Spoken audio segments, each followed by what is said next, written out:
First of all, thank you very much for being on our YouTube channel.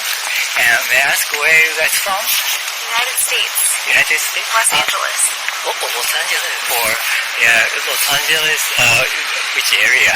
It's Manhattan Beach. Manhattan It's like the Beach. ocean right by the city. Yeah, right by the airport. Los It's a LAX. good place. I mean, yeah, I've been there too. But, are you guys here for traveling, or are you here for some like a specific purpose or reason? A little bit of a mixture. So, yeah, it's her first time to Japan. It's my second time to Japan.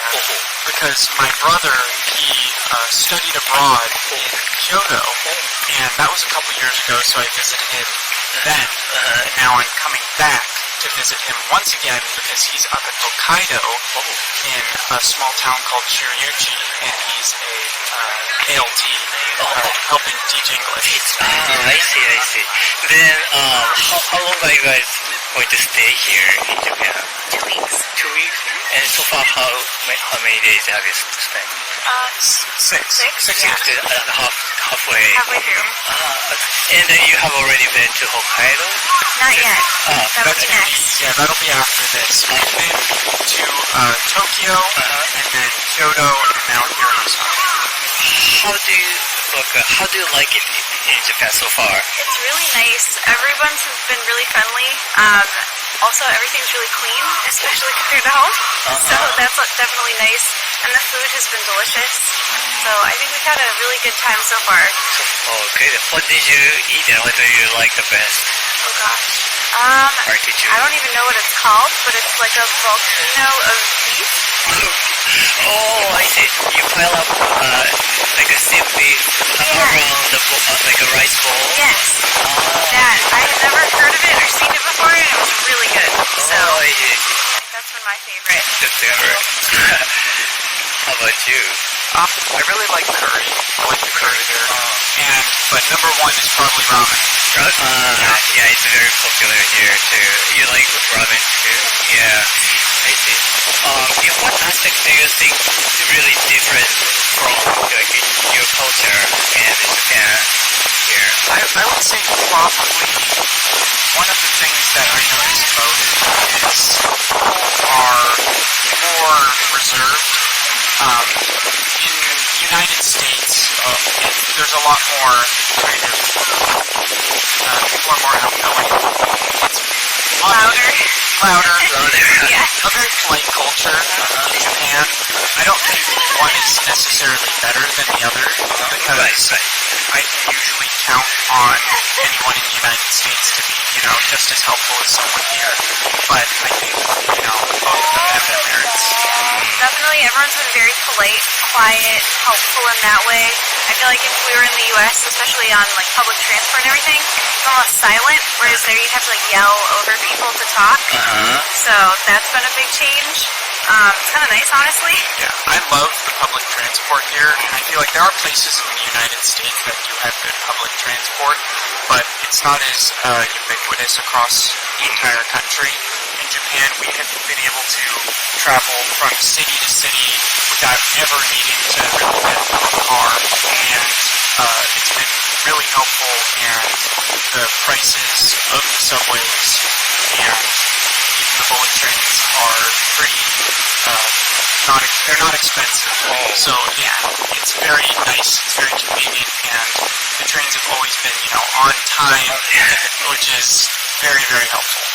Also, I feel like, so I've been to New York City before too, trying to figure out the subway system there was more difficult than here, even with the language barrier. So, really? Yeah.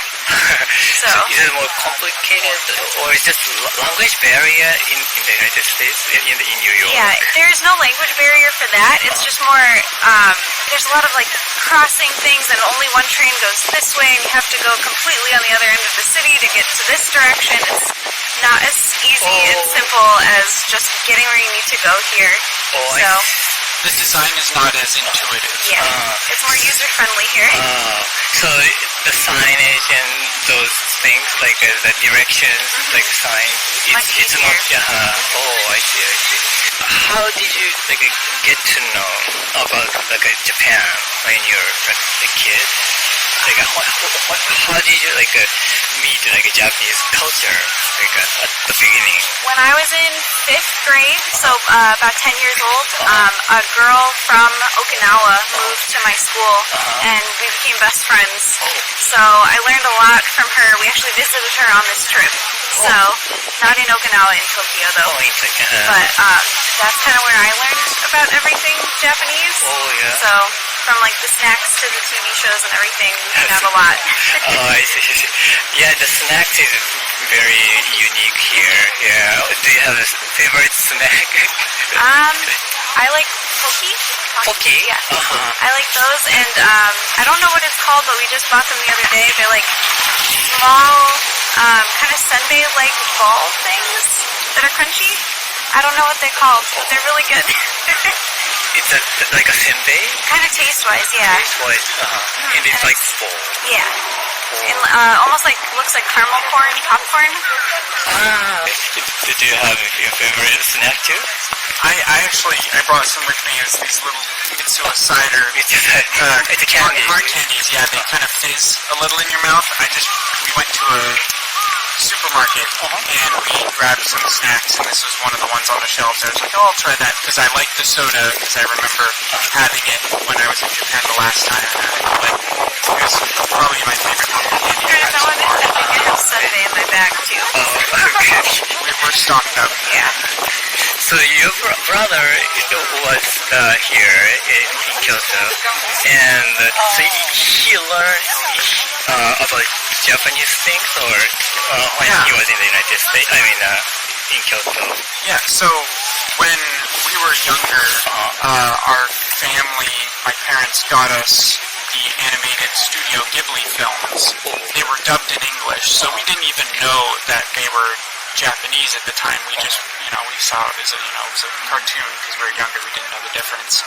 But we watched them, as we were growing up, and eventually we figured out, like, where did these come from?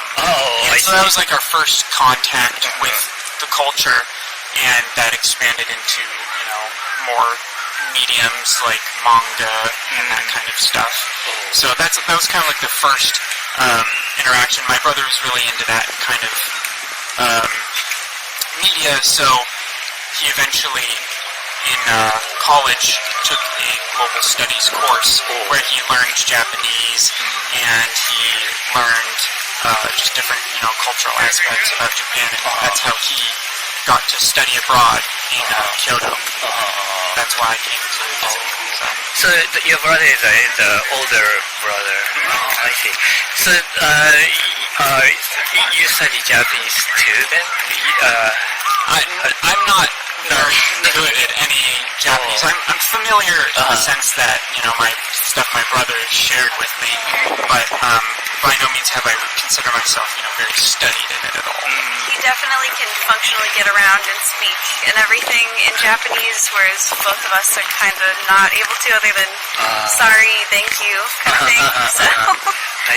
Now your brother is in Hokkaido to teach or help the Japanese language.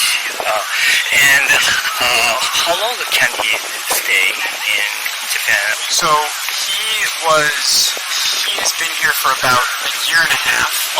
So they let you basically re-enroll in the program each year, and I think you can re-enroll up to 5 years in the same location before you have to go to maybe another location. I'm not 100% sure, but I would assume he's probably going to stay at least 3 or more years. He really enjoys it. Oh, enjoy it? Oh, that's good. Are there any Japanese thing, like tangible or intangible? It doesn't matter, but to bring back to your country, you would like to have back into pottery? Yes. I've been looking at all of the little plates and dishes and stuff, and they're all really beautiful. So I'm trying to find one that's not super expensive to take back with me. I keep stopping at all of the stalls. Everything's really pretty. So. Do you make by yourself too? I have in the past. I like painting, but I don't really make anything of that high quality. So. So it's a 3-dimensional yeah, pottery. it's beautiful. Oh yeah. Oh, okay. How about you? I mean, I know you can't really bring it with you, but I would really love to take the entire subway, train stations, everything, all of that public transport in ease of use over the United States, because I know one of the things every time I look and I'm like, I wish I didn't have to, get into an hour's worth of car traffic on my way to work. I could just hop on a train and, be there much easier. That's one of the things I find myself thinking about all the time. Lastly, do you want to live in Japan, or is this a place to live, or you just to visit? What do you think? For now, especially because of the language barrier, it's probably best just to visit. But ease of getting around, the food, everything else, people being super friendly, I think living here would be really nice. Especially if I could figure out how to speak Japanese. I see. I think that, honestly, at the beginning of the trip, I was like, you know what? It could be really interesting to live here. I don't know if it would be like she said, it would be easy right now without, learning the language. So that would be like the number one thing to do is to learn the language. But I feel like it has been very easy to communicate and translate with, the help of, Google Translate and the internet and all of that. It's made Japan way more accessible than I'm assuming, like a decade or 2 decades ago where none of that existed. So I feel like that is one of the reasons why more people should come and visit, because it's really not as intimidating as it seems.